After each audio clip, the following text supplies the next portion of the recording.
शुभ सकाल मु डॉक्टर शिवप्रसन्न पाठी प्रिय छात्र छात्रीगण आज ये आलोचना कार्यक्रम idea of socialistic idea and Marxistic socialism जहाँकि आपण मानकर +3 बा यूजी 6 सेमिस्टर छात्र छात्री मानकर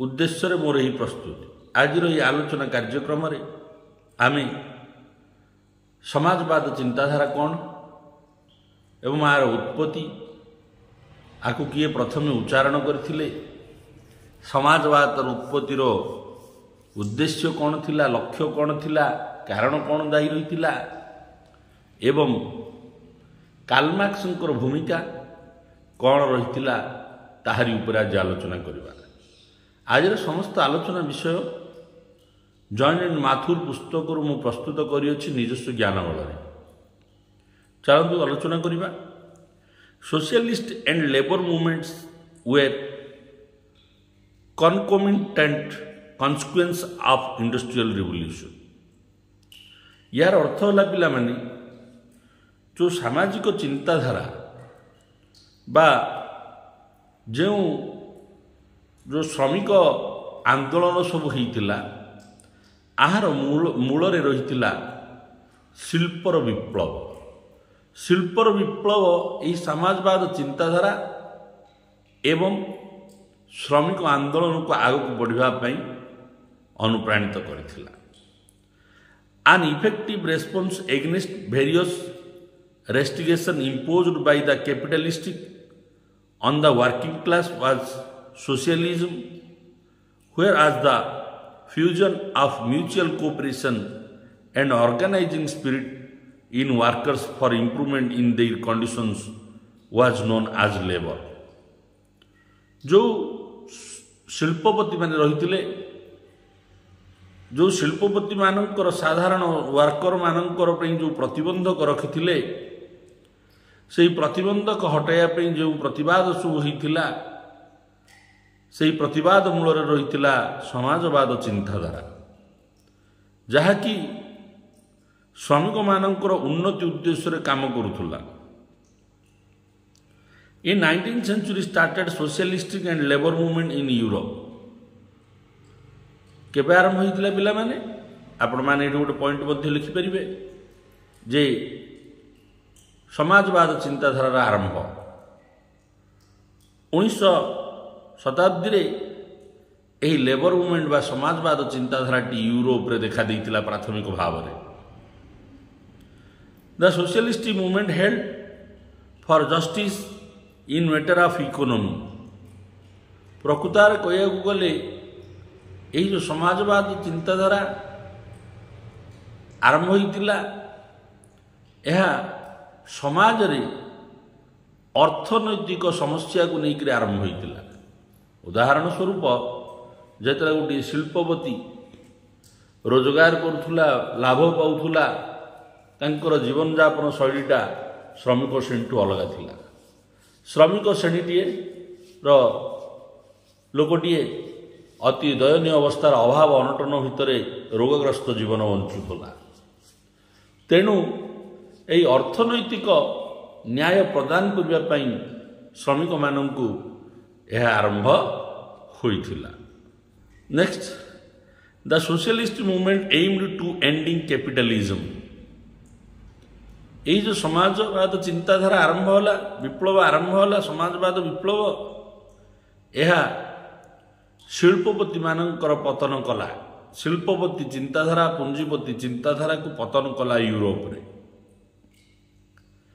the socialist movement main objective was labour movement यही समाजवाद विप्लवर मुख्य उद्देश्य यह रही जे श्रमिक मानकर यह विप्लव बा श्रमिक मानकर सपक्षर विप्लव the socialist movement was the struggle against capitalistic यही जो समाजवाद विप्लव आरंभ होइतिला आर प्रकृत उद्देश्य थिला जे पुंजीपति मानकर पुंजीपति चिंताधारा को विरोध करवा यह थिला पिला माने जहाँ आलोचना कले 1 ठारू 5 नंबर पॉइंट पर्यंत समाजवादर उत्पत्ति यूरोप रे आम आलोचना करबा हिस्टोरिकल बैकग्राउंड कौन ऐतिहासिक प्रच्छदपट रही यही सोशलिस्टिक आइडिया रो उत्पत्ति हेबारे इन 15 and 17th century the modern age in Europe history 1500 to 17 शताब्दी मध्य आधुनिक युग आरंभ होइतिला यूरोप इतिहास in 15 to 16th century in the Europe changed a lot that's like Renaissance came a reformation came beginning of modern science discovery of new regions and routes industrial revolution organization in England आम आलोचना करवा जे जो 1500 ରୁ 1700 शताब्दी मध्य Europe रे बहु परिवर्तन आसाला से परिवर्तन गुड़िक है नवजागरण संस्कार आंदोलन आधुनिक विज्ञान उत्पत्ति आरंभ एवं नूतन भाव सब आविष्कार जहाँकि जमी आम देखी Galileo telescope pendulum theory Isaac Newton gravitation theory ये सब एवं विभिन्न रूट्स जो स्थल अमेरिका वेस्पुसी आविष्कार मागेलन को आविष्कार भास्को गामा नूतन जलपथ आविष्कार आ शिल्प विप्लव जो इंग्लैंड रे हैला शिल्पर अभिवृद्धि हैला ये सब नुआ जिनस आरंभ होता 1500-1700 शताब्दी रे यूरोप रे जहाँकि ये सबुगुड़िक दायी रही समाजवाद विप्लव आरंभ हवा मूल socialist movement spread to all Europe in 19th century 1500-1700 शताब्दी भितर मध्य आरंभ हेले मध्य जेतेबेले 1900 शताब्दी हैला यही समाजवाद चिंताधारा सारा विश्व रे व्यापी जाइथिला बा सारा यूरोप रे व्यापी जाइथिला in Europe two new classes emerged one is the capitalist or the bourgeois industry owners and the second class is proletariat the industrial workers who worked for daily payment Europe रे 19 शताब्दी रे यही जो समाजवाद विप्लव आरंभ होला कहीं आरंभ होला ना समाज रे दुई गोटी श्रेणी देखा देइथिले प्रथमतः होला पुंजीपति श्रेणी बा बर्जियस जो माने कि शिल्पर मालिकाना रहिथिला बा शिल्पर मालिक रहिथिले द्वितीय क्लास टी प्लोरेटेरिएट जो मैंने कि से शिल्पर श्रमिक भाव में काम करुले दैनिक मजूरी पाइबापी जीविका अर्जन करने यही दुई प्रकार क्लास समाज सृष्टि है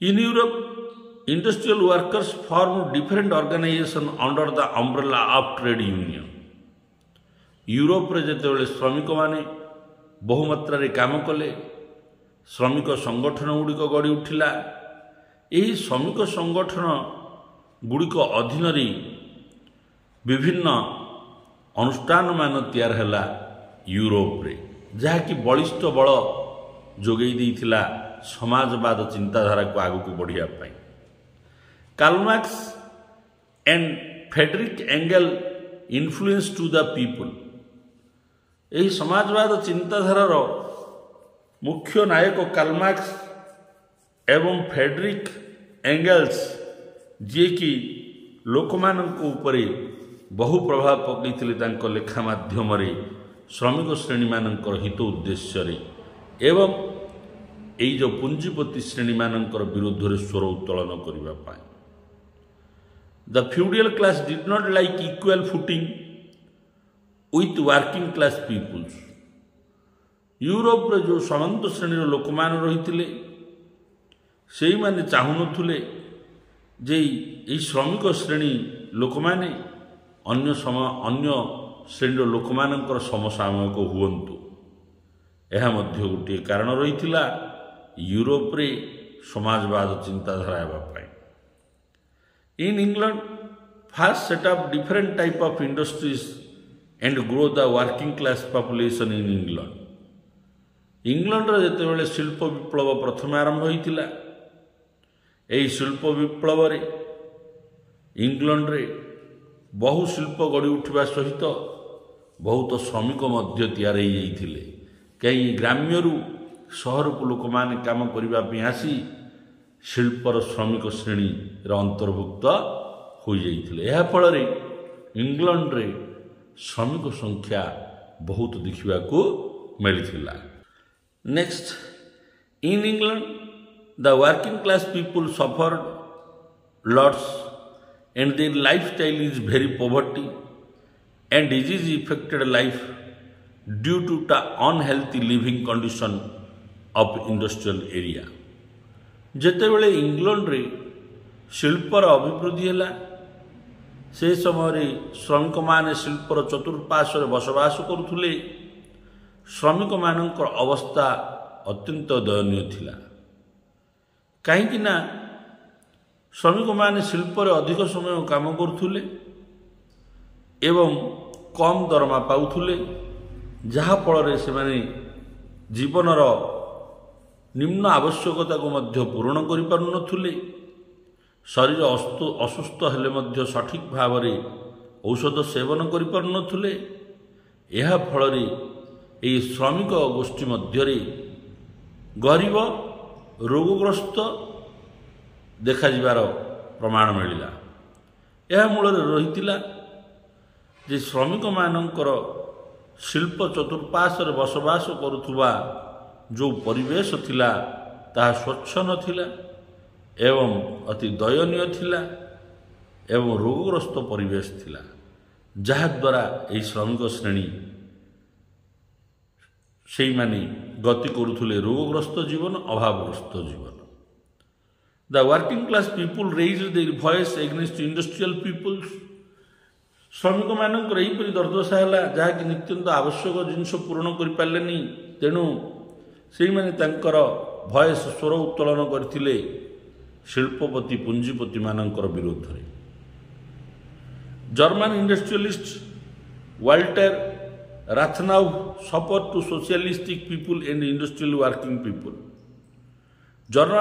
ଜର୍ମାନର ଜଣେ ଶିଳ୍ପପତି ଯିଏକି ହେଉଛନ୍ତି ୱାଲ୍ଟର ରାଥନୋଭ, ସେ ଜଣେ ଶିଳ୍ପପତି ହେଲେ ମଧ୍ୟ ଏହି ସମାଜବାଦ ଚିନ୍ତାଧାରା ଓ ଶ୍ରମିକମାନଙ୍କର ସପକ୍ଷରେ ଥିଲେ।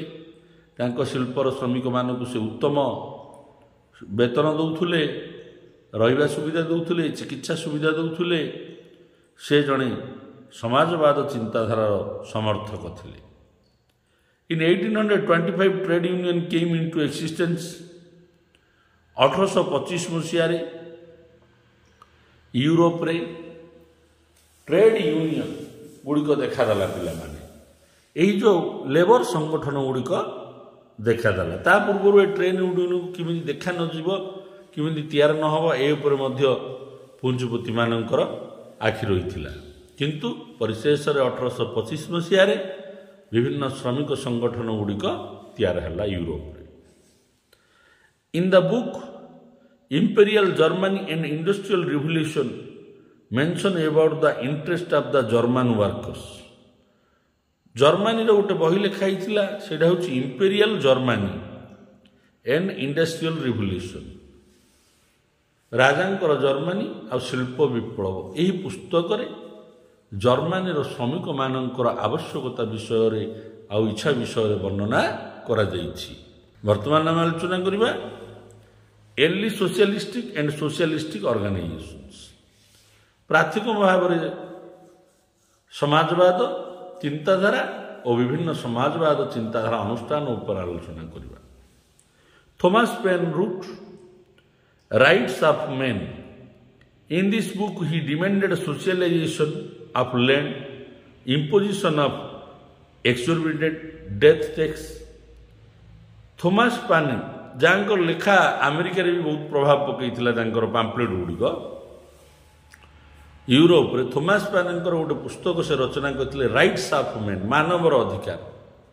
ଏହି ବହି ମାଧ୍ୟମରେ ସେ ଡିମାଣ୍ଡ କରିଥିଲେ, ଦାବି କରିଥିଲେ ଯେ ସମାଜରେ ଯେଉଁ ଜମି ଗୁଡ଼ିକ ରହିଛି, ସମାଜବାଦୀ ହିଁ ସେ ଜମିକୁ କରାଯାଉ, ମାନେ ସମାଜ ଉଦ୍ଦେଶ୍ୟରେ ଉତ୍ସର୍ଗିତ କରାଯାଉ ସର୍ବସାଧାରଣ ଉଦ୍ଦେଶ୍ୟରେ। ଏବଂ ଗୋଟିଏ ବ୍ୟକ୍ତିଙ୍କର ଯେତେବେଳେ ମୃତ୍ୟୁ ହୁଏ ତାପରେ ବି ଯେଉଁ କର ଅଛି ତାକୁ ଉଠେଇ ଦିଆଯାଉ। ମୃତ ବ୍ୟକ୍ତିଙ୍କର ଉପରେ ଶବଦାହ ପାଇଁ ଯେଉଁ କର ରହୁଛି ତାକୁ ବି ଉଠେଇ ଦିଆଯାଉ। And Thomas Paine also demanded old age pension to workers. He demanded the maternity leave. Thomas Paine କ'ଣ କରିଥିଲେ? ଶିଳ୍ପରେ କାମ କରୁଥିବା ଶ୍ରମିକମାନଙ୍କ ପାଇଁ ଯେଉଁ ବୟସ୍କ ସମୟରେ ପେନ୍ସନ୍ ଭତ୍ତା ଦିଆଯାଉଥିଲା ତା ପାଇଁ ଦାବି କରିଥିଲେ। ଏବଂ ହି ଡିମାଣ୍ଡେଡ଼ ମେଟର୍ନିଟି ଲିଭ୍, ମାନେ ମାତୃତ୍ୱ ସମୟରେ ଗର୍ଭ ଧାରଣା ସମୟରେ ନାରୀମାନଙ୍କୁ ଛୁଟି ଦେବା ପାଇଁ ସେ ମଧ୍ୟ ଦାବି କରିଥିଲେ। William Godwin demand personal property. William Godwin ନାମକ ଜଣେ ବ୍ୟକ୍ତି ଥିଲେ ଯିଏକି ଦାବି କରିଥିଲେ ପ୍ରତ୍ୟେକ ବ୍ୟକ୍ତିର ବ୍ୟକ୍ତିଗତ ସମ୍ପତ୍ତି ବୋଲି କିଛି ରହୁ, ପ୍ରତ୍ୟେକ ବ୍ୟକ୍ତିର ଶ୍ରମିକର। ସେହିପରି poet Shelley criticised to exploitation of the poor. Poet Shelley ଯେଉଁ ଗରିବମାନଙ୍କୁ ଲୁଣ୍ଠନ କରାଯାଉଥିଲା ତାକୁ ସେ ସମାଲୋଚନା କରିଥିଲେ ତାଙ୍କ ଲେଖା ଓ କବିତା ମାଧ୍ୟମରେ। Swiss historian Jean Charles Leonard Simonde de Sismondi express the condition of England. ସୁଇସ୍ର ଜଣେ ଐତିହାସିକ, ସୁଇଜରଲ୍ୟାଣ୍ଡର ଜଣେ ଐତିହାସିକ Jean Charles Leonard Simonde de Sismondi ସେ ଇଂଲଣ୍ଡର ଶ୍ରମିକମାନଙ୍କର ଅବସ୍ଥା ଉପରେ ବର୍ଣ୍ଣନା କରିଥିଲେ। ସେହିପରି ଭାବରେ ଆଦାମ ସ୍ମିଥ ଜଣେ ଗ୍ରେଟ୍ ଅର୍ଥନୀତିଜ୍ଞ ପିଲାମାନେ prove the policy of non interference. ସେ ପ୍ରମାଣ କରିଥିଲେ ଯେ ନନ୍ ଇଣ୍ଟରଫିୟରେନ୍ସ ପଲିସି କ'ଣ। Robert Owen was the first person who used the word socialism in 1830. Robert Owen ଯିଏକି ପ୍ରଥମ ବ୍ୟକ୍ତି ସୋସିଆଲିଜମ ସମାଜବାଦ ଶବ୍ଦଟିକୁ ପ୍ରଥମେ ବ୍ୟବହାର କରିଥିଲେ 1830 ମସିହାରେ। He wrote new view of society and the book of the new moral world. Robert Owen ଦୁଇ ଗୋଟି ପୁସ୍ତକ ଲେଖିଥିଲେ, the new view of society ସମାଜର ନୂତନ ମତ ଏବଂ the book of new world moral ନୂତନ ପୃଥିବୀର ନୈତିକ ଚିନ୍ତାଧାରା। ଏହି ପୁସ୍ତକକୁ ସେ ରଚନା କରିଥିଲେ ରବର୍ଟ ଓୱେନ୍। ତାପରେ ଆମେ ଦେଖିବା William Thompson, Thomas Hodgskin, John Gray demand profit distribution between owner and the owner, between the industrial owner and the owner କରିବେ ପିଲାମାନେ।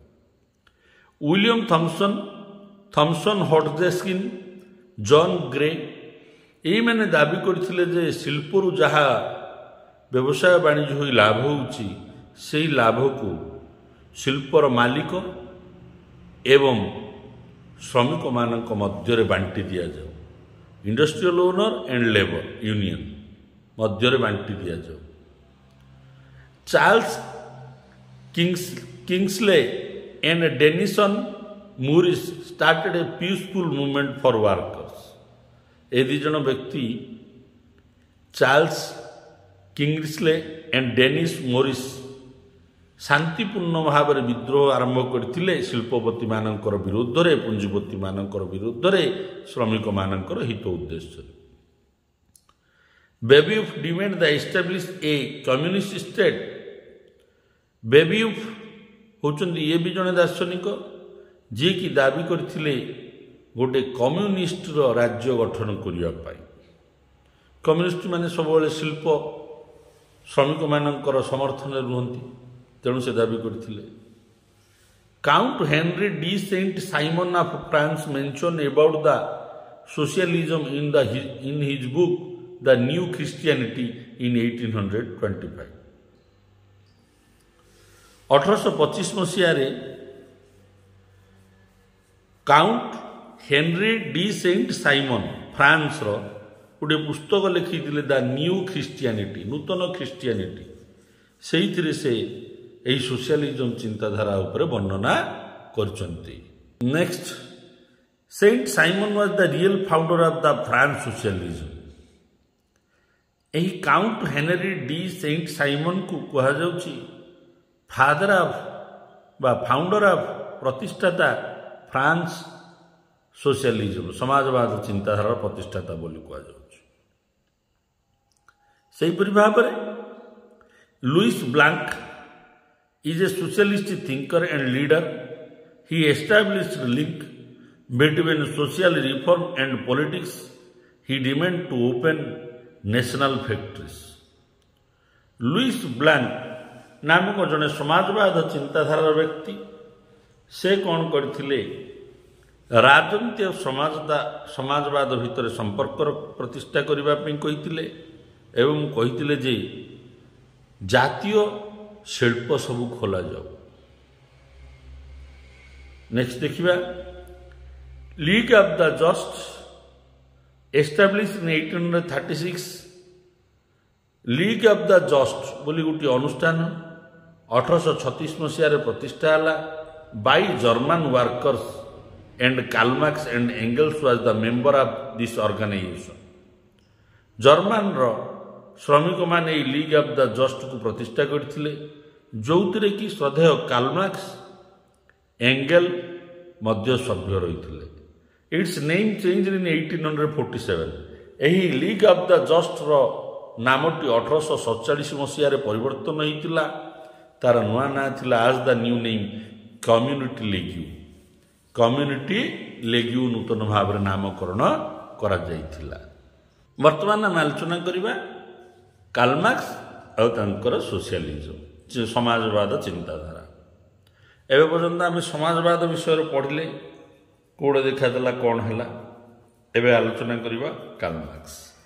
ମାର୍କ୍ସିଷ୍ଟ ସୋସିଆଲିଜମ ଫୁଲ୍ ନେମ୍ ହେଉଛି କାର୍ଲମାର୍କ୍ସଙ୍କର ହାର୍ଲେ ହେନରିଚ୍ ମାର୍କ୍ସ। କାର୍ଲମାର୍କ୍ସଙ୍କର ଫୁଲ୍ ନାଁ। ତାଙ୍କର ଶିକ୍ଷା ପ୍ରାପ୍ତି ହୋଇଥିଲା ଲ, ହିଷ୍ଟ୍ରି, ଫିଲୋସଫି। ସେ ଆଇନରେ ଅଧ୍ୟୟନ କରିଥିଲେ, ଇତିହାସ ଅଧ୍ୟୟନ କରିଥିଲେ, ଦର୍ଶନ ଶାସ୍ତ୍ର ମଧ୍ୟ ଅଧ୍ୟୟନ କରିଥିଲେ। He belong from German. He was German. ସେ ଜର୍ମାନୀ ଜାତିର ଲୋକ ଥିଲେ।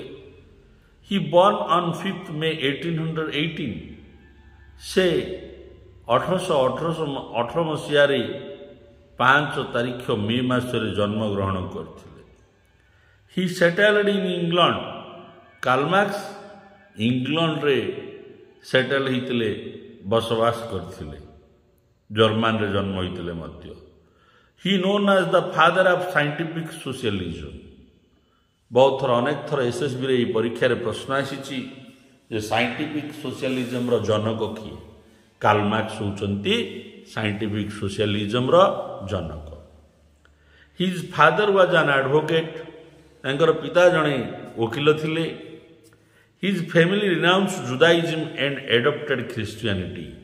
କାର୍ଲମାର୍କ୍ସଙ୍କର ପରିବାର ପ୍ରାଥମିକ ସ୍ତରରେ ଜୁଦାଇଜମ ଧର୍ମ ଗ୍ରହଣ କରିଥିଲେ, କିନ୍ତୁ ପରବର୍ତ୍ତୀ ପରିସ୍ଥିତି ସମୟରେ ସେ ଖ୍ରୀଷ୍ଟ ଧର୍ମକୁ ଅବଲମ୍ବନ କରିଥିଲେ। He studied at Bonn University, Berlin University. He awarded doctor by Jena University. Karl Marx ଅଧ୍ୟୟନ କରିଥିଲେ 3ଟା ୟୁନିଭର୍ସିଟିରେ। ଗୋଟେ ହେଉଛି ବୋନ୍, ଗୋଟେ ହେଉଛି ବର୍ଲିନ୍, ଅନ୍ୟଟି ହେଉଛି ଯେଉଁଟାରେ କି ଡକ୍ଟରେଟ୍ ବା PhD ଡିଗ୍ରୀ ଲାଭ କରିଥିଲେ ଜେନା ବିଶ୍ୱବିଦ୍ୟାଳୟ ତାଙ୍କୁ ଏହି PhD ଡିଗ୍ରୀଟି ପ୍ରଦାନ କରିଥିଲେ। କାର୍ଲମାର୍କ୍ସଙ୍କର ଦ୍ୱାରା କ'ଣ ଆଉ ହୋଇଥିଲା ଦେଖିବା। He edited Rhine news paper in 1842। 1842 ମସିହାରେ ସେ ଗୋଟେ ଖବରକାଗଜର ସମ୍ପାଦକ ଥିଲେ, ତା ନାଁ ଥିଲା Rhine. His wife name is Jenny born Westphalen. କାର୍ଲମାର୍କ୍ସଙ୍କର ସ୍ତ୍ରୀଙ୍କ ନାଁ ଥିଲା Jenny born Westphalen. He had mastery of Germany, French and English language, Russian language. Karl Marx ବିଭିନ୍ନ ଭାଷାର ଜ୍ଞାନ ମଧ୍ୟ ଜଣାଥିଲା। ଜର୍ମାନୀ, ଫ୍ରାନ୍ସ, ଇଂଲିଶ, ରୁଷିଆ ଏସବୁ ଭାଷା ତାଙ୍କୁ ଜଣାଥିଲା। He was the author of the Communist Manifesto in 1848.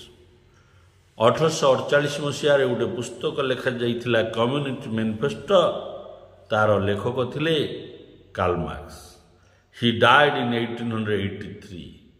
ସେ 1883 ମସିହାରେ ମୃତ୍ୟୁବରଣ କରିଥିଲେ Karl Marx. And he wrote also Das Capital. Das Capital ଗ୍ରନ୍ଥଟିକୁ ମଧ୍ୟ ସେ ରଚନା କରିଥିଲେ। ବର୍ତ୍ତମାନ ଏଠି ଥିଲା ପିଲାମାନେ କାର୍ଲ ମାର୍କସଙ୍କର ସୋସିଆଲିଜମ କ'ଣ ଥିଲା, ତାଙ୍କ ମତରେ ସମାଜବାଦ କ'ଣ ଥିଲା। Formed social classless society. କୌଣସି ଶ୍ରେଣୀବିହୀନ ସମାଜ ସେ ପ୍ରତିଷ୍ଠା କରିବ। କୌଣସି ବି ଶ୍ରେଣୀ ରହିବନି, ଧନୀ ଶ୍ରେଣୀ, ଗରିବ ଶ୍ରେଣୀ, ଜାତିଭିତ୍ତିକ, ବର୍ଣ୍ଣଭିତ୍ତିକ କୌଣସି ଶ୍ରେଣୀ ରହିବ ନାହିଁ। ଶ୍ରେଣୀହୀନ ସମାଜ ସୃଷ୍ଟି କରିବା କାର୍ଲ ମାର୍କସଙ୍କର ସୋସିଆଲିଜମ ଚିନ୍ତାଧାରା ଥିଲା। The working class society only established. ସମାଜରେ ଗୋଟିଏ ଶ୍ରେଣୀ ରହିବ, ଯେଉଁ ଶ୍ରେଣୀ ହେଉଛି ଶ୍ରମିକ ଶ୍ରେଣୀ। ଏହା ଥିଲା ତାଙ୍କର ଚିନ୍ତାଧାରା। ଡୁ welfare work for society. Samajwad ଚିନ୍ତାଧାରା ଯେଉଁ କାର୍ଲ ମାର୍କସ ଥିଲା, ସମାଜର ହିତ ଉଦ୍ଦେଶ୍ୟରେ ଉତ୍ସର୍ଗିତ ହେବା ପାଇଁ ସେଇଥିରେ ବର୍ଣ୍ଣନା କରାଯାଇଥିଲା। ନେକ୍ସଟ, ଏବୋଲିଶ ଦ କ୍ୟାପିଟାଲିଷ୍ଟିକ ସୋସାଇଟି। ସମାଜରେ ଯେଉଁ ପୁଞ୍ଜିପତି ସାମାଜିକ ଗୋଷ୍ଠୀ ଅଛି ତାକୁ ଉଚ୍ଛେଦ କରିବା ପାଇଁ ସେ ପ୍ରୟାସ କରିଥିଲେ, ମତ ରଖିଥିଲେ। Work for farmer class. ଶ୍ରମିକମାନଙ୍କ ପାଇଁ କାମ କରିବା ପାଇଁ, ଶ୍ରମିକମାନଙ୍କର ହିତ ଉଦ୍ଦେଶ୍ୟରେ ମଧ୍ୟ ସେ ତାଙ୍କ ମତ ରଖିଥିଲେ। He say socialistic setup are materialistic concept of history and class struggle. ସେ କହୁଥିଲେ ଏଇ ଯେଉଁ ସମାଜବାଦ ଚିନ୍ତାଧାରା ଗୋଟେ କ୍ଲାସ୍ ଷ୍ଟ୍ରଗଲଙ୍କ ଚିନ୍ତାଧାରା ଆଉ ମେଟେରିଆଲିଷ୍ଟିକ କନସେପ୍ଟର ଗୋଟିଏ ଚିନ୍ତାଧାରା ବିରୋଧରେ ସମାଜବାଦ ରହିଥିଲା। First international. ତ ପିଲାମାନେ ଏସବୁ ଯେଉଁ ଆମେ ଆଲୋଚନା କଲେ ସେ ହେଉଛନ୍ତି କାର୍ଲ ମାର୍କସଙ୍କର ସମାଜବାଦ ଚିନ୍ତାଧାରା। ଫାଷ୍ଟ ଇଣ୍ଟରନ୍ୟାସନାଲ, ସେକେଣ୍ଡ ଇଣ୍ଟରନ୍ୟାସନାଲ କାହିଁକି ଆମେ ଆଲୋଚନା କରିବା ନା ଗୋଟେ ସମାଜବାଦ ଚିନ୍ତାଧାରା ଆଗକୁ ବଢ଼ୁଥିଲା, ବଢ଼ିବାର ଏଗୁଡ଼ିକ ହେଉଛି ପ୍ରମାଣ। In 1846 formed society or fraternal democrats। जो फास्ट इंटरनेशनल डे होता समाजवाद चिंताधारा उद्देश्य 1846 मसीह गोटे अनुष्ठान तैयारी होता society of fraternal democrats. In 1864 formed international working men's association. 1864 मसीह अंतर्जातीय श्रमिक मानव संगठन रूप से अनुष्ठान तैयारी है, तार अन्य नाम थिला first international. And slogan be united O workers of all nations. यही जो फास्ट इंटरनेशनल बा इंटरनेशनल वर्किंग मेन्स एसोसिएशन रो स्वर रही जे समस्ते एकाठी हुआ, सबू देशर श्रमिक एकाठी हुआ।